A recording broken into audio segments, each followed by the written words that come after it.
Di saat kita sedang makan nasi jo garam, wakil rakyat makan steak di restoran mewah. Adilkah iko dun sana?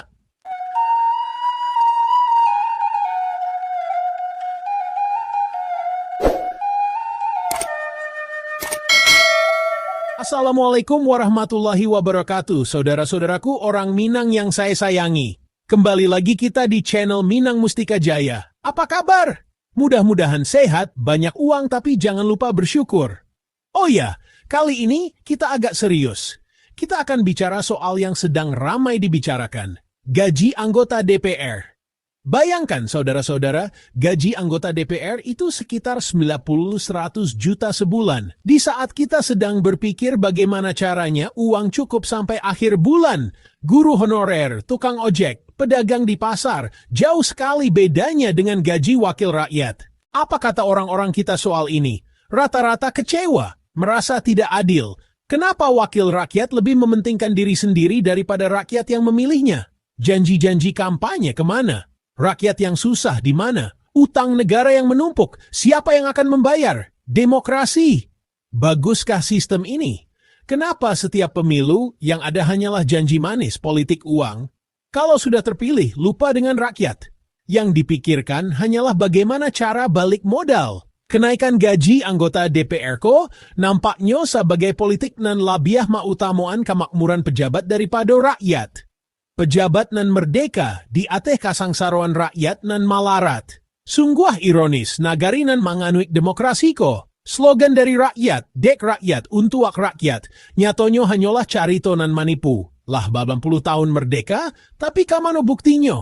Rakyat makin susah manangguang bareknya hidup. Menurut Bank Dunia, angka kemiskinan di Indonesia masih tinggi, sampai 194,6 juta orang. Pengangguran di mana-mana. Barang-barang pokok naik, tapi subsidi untuk rakyat malah dikurangi jo alasan efisiensi anggaran. Utang negara lah tinggi ke langit, tapi rakyat nan harus membayar lewat pajak. Lah jaleh APBN defisit, seharusnya efisiensi anggaran, bukan malah menaikkan gaji DPR nan lah tinggi tuh. Samantara guru nan gajinya indak sabarapo dituduh membebani negara. Jaritan jo tangisan rakyat diabaikan. Padahal nan maangkek jo maagia gaji pejabat tu adalah rakyat.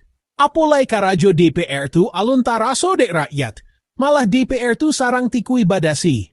Pantas sajo indak nio masahkan UU perampasan aset tindak pidana korupsi nan ado di UU Tipikor pasal 12. Padahal koruptor tu salah satu nan membuat rakyat miskin. Bahkan nan tak jadi, lembaga legislatif menyalahgunakan fungsinya dalam membuat jo marumuskan UU.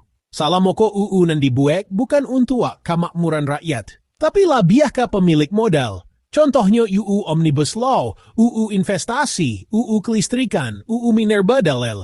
Itulah bantuan pengkhianatan ke rakyat. Iyo tu adonyo kong kalikong antara DPR jo pemilik modal ki.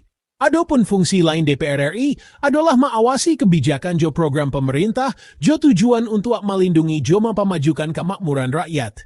Sarto memonitor jo mengevaluasi pelaksanaan APBN, kata Puan Maharani, Ketua DPR RI. Kenyataannya, pajak dinaikkan berlipat-lipat, DPR-nya batinggakan. Rakyat komplain ke PK1N2, sarato data pribadi WNI nan disarahkan ke AS. DPR pun masa bodoh.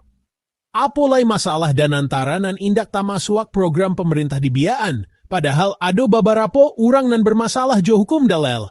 Itulah bantuak pengkhianatan ke rakyat. Yolah pasalingkuhan antara legislatif, jo eksekutif. Dek karano itu, pengamat politik jo publik menyinyalir kenaikan gaji DPR adalah bantuak pambungkaman supaya DPR indak kritis. Apolai salamoko DPR dikenal pasif. Jadi, labiah tapeknya untuk maninabokkan manidurkan DPR. Lah 10 tahun kita merdeka, pemilulah berulang-ulang kali. Tapi sayangnya, indak membuat rakyat sejahtera jo cerdas. Malah sabaliaknya membuat rakyat bodoh jo miskin. Suara rakyat di Bali jo sembako, politik pitih. Jo janji-janji manih. Lah jaleh apa yang disampaikan dek Wapres Gibran Raka Buming Raka ketika debat pemilu mengecek ke menaikkan pajak karena APBN defisit. Apalagi Gibran tuh anak haram konstitusi. Anehnya tetap saja dipilih. Baik itu tak jadi insiden pati masalah unjuk rasa kenaikan pajak, Said Didu dalam kontennya mengecek selamat menikmati hasil pilihanmu. Lah baulang-ulang pemilu masih saja gampang ditipu. Manga demokrasi disabui kufur. Karano baasaskan sekularisme, ialah memisahkan agama jo kehidupan.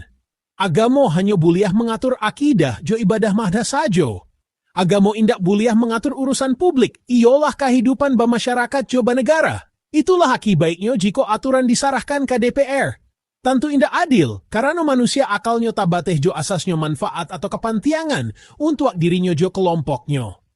Dalam demokrasi, pamusyawaratan jo keputusan diambiak jo suara tabanyak.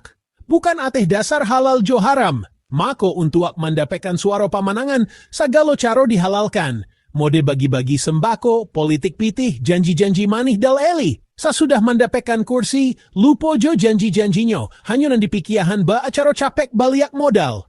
Itulah saketek gambaran pemilu di negari demokrasi. Dalam Islam, pemimpin itu adalah pelayan rakyat. Bukan raja yang harus dilayani.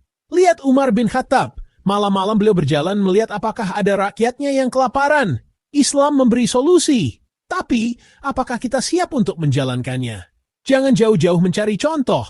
Di sekitar kita pun banyak. Guru honorer yang gajinya tidak manusiawi. PK yang merusak lingkungan. Buruh yang di-PHK seenaknya. Itulah tadi, saudara-saudara. Panjang lebar kita bicara gaji DPR. Apa pendapat saudara? Tulis di komentar. Jangan lupa like, comment, share, dan subscribe Minang Mustika Jaya. Mudah-mudahan video ini membuat kita lebih peduli dengan negeri kita. Assalamualaikum warahmatullahi wabarakatuh.